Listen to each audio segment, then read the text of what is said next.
Good morning on a beautiful day in Maryland. After 50, everything changes. That's what this video is about, because it's a new channel that I just started. I've named it After 50, Everything Changes. And sure, we could talk about the physical things that change. Our bodies aren't quite what they were before 50. I've got my own stories about that, and I'll share those with you over time. But I'm talking about things that change that really matter. The things we begin to think about that we maybe haven't given too much thought about before. And that's probably because we've been so busy doing stuff that's been important. We've had to provide for our families. We've had to generate an income so that we meet the needs that are there for us. We need to meet the emotional needs of our families. I didn't do that very well, but it's one of the things that we're focused on. It's one of the stuff of life. And so what we're talking about here is the change that begins to occur as we realize, hey, at least half of my life is gone. Not just over, but literally gone. and I say at least half. Goodness, it could be 99%, right? We don't know when we're going to go. We do know that old saying that the only thing for sure about life, the only thing you can guarantee is death and taxes. So I think that's pretty accurate. I don't think the politicians are going to ever let go of those taxes. But we know that we all are moving in the same direction regarding death. That's something that will come for us. But if you're healthy and you just turned 50 or 60 or 70, you still feel like you have life left, because you do. But recognizing that everything is always changing is important in that process. Now we know that's true. Everything always changes, and some of us resist change, but others of us embrace it and consider, how might I enter in to this change that's occurring, whether it be in the world, whether it be in my body, whether it be in my family, whatever the change might be. Change is always happening. That's part of life. We are not static, but dynamic. Everything is always changing. I have a beloved friend that we've been in and out of business for over 50 years. and so we obviously go way back. He's my longest long-term friend, still alive. And he seems to want to hold on to the past, saying things like, well, things aren't like they used to be. The employees that we hired back in the day were this, that, or the other, and today it's not that way. And all of that's true. But one must embrace those truths in order to find our place in this new change, whether it be this new world, whether it be a new place that we are physically, whether it be that we are coming to have some new thoughts mentally. And so those are really the things that I kind of focus on here at After 50 Everything Changes, is our mindset and where we're going and what we want to accomplish now that we're looking back and recognizing that 50 years are gone. And so we do that in a number of ways here, and I'll tell you more about that as we get to know one another. I have a community that I call Profound Pursuits, and the link to that is in the post on this channel. This channel is brand new. I'm just making this as my first video. And we challenge one another to begin to think and consider things differently than we have in the past. Because the idea that everything changes is really stirring from within. It's a recognition that I'm still healthy, I still have vigor, I still want to accomplish things, but not in the way that we've always seen it in the past. And then it was always tied to maybe money, maybe providing for our family, maybe looking for prestige, looking for honor. And all of those things are now kind of like part of the 50s, or what happened the first 50 years. In our mind, we're beginning to recognize that none of that really matters too much. Yeah, it mattered at the time.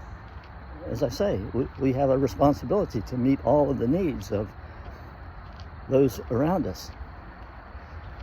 But now things are changing. Family is gone. The young people in our family are gone, raising their own families. I got like 12 grandchildren as a result of that. And work is kind of narrowing down to something different than it has been in the past. And it's just not the excitement and the interest that we had when we were doing it when we were younger. And so, while on the one hand, part of that is maybe we just know how to do it so well, the other part of it is what's going on inside. What's happening within our heart. What you'll find in this channel is I talk about the heart and the mind in distinction from the brain.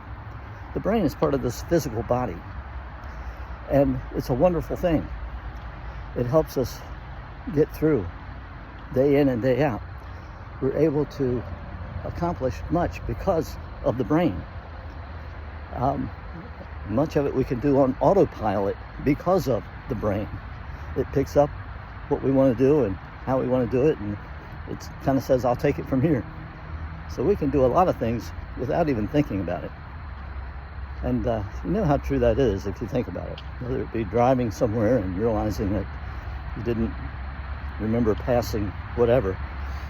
And so the brain's a wonderful thing, but I make a distinction that I believe is made clearly in life, that there's a difference between the brain, those things that we think about, those things that we plan, those things that we do that have to do with our physical being, the distinction between that and our heart and our mind.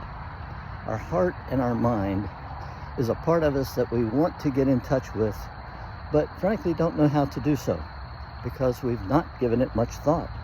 We haven't really taken the time to slow down enough to consider what's going on inside. And that really is a big part of what we do here. We begin there. We begin with the idea that we want to get in touch with our heart and mind so that we can know what's really going on, where I really want to go from here, what I really want to accomplish now that's really important, and how I'm going to go about doing that. And so I help you do all of that, and I do it by virtue of the fact that my life was transformed, literally, as a result of going to something called atlasproject.org. And that was a 2-weekend away, long weekend, it was about 9 days altogether, experience that literally changed my life.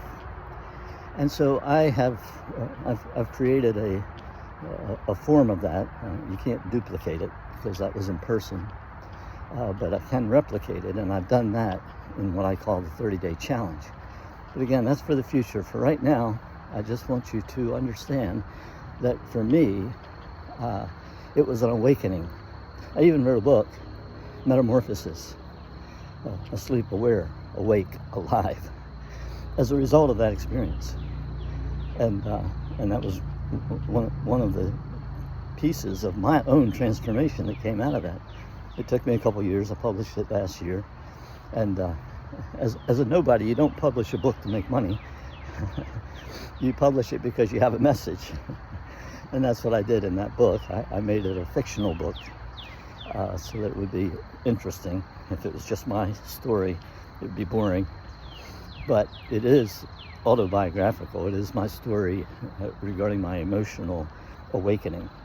And so again, I'll tell you more about all of that as we get together and get to know one another. Here on YouTube, not so much.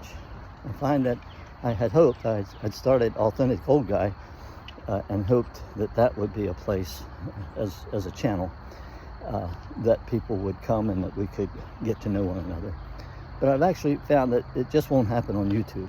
And so I started this school, SKOOL community that I mentioned a moment ago. I call it Profound Pursuits because we are pursuing something that is profound. And so we want to understand what that is. We want to understand where that wants to take us. It's kind of a calling out from within that we want to understand and embrace and follow and become that person that we really know deep inside that we are. I talked about authenticity a moment ago, and my experience with Atlas, I discovered that I'm an honest, authentic, loving leader. We're all leaders.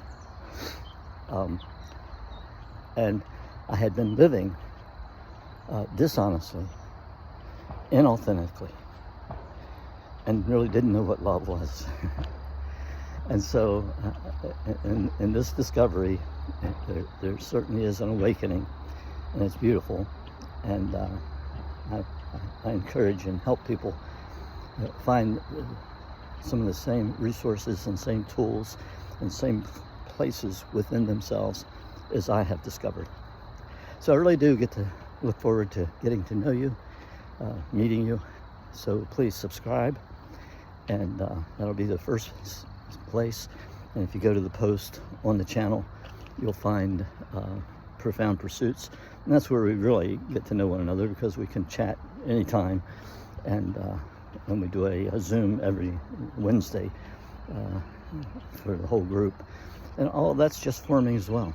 So I'm just starting all of this, looking forward to having some who are over 50, healthy, and looking to see what's next. So I hope you're one of those, and I hope we can meet, and I really do look forward to it very soon. Ted Hood.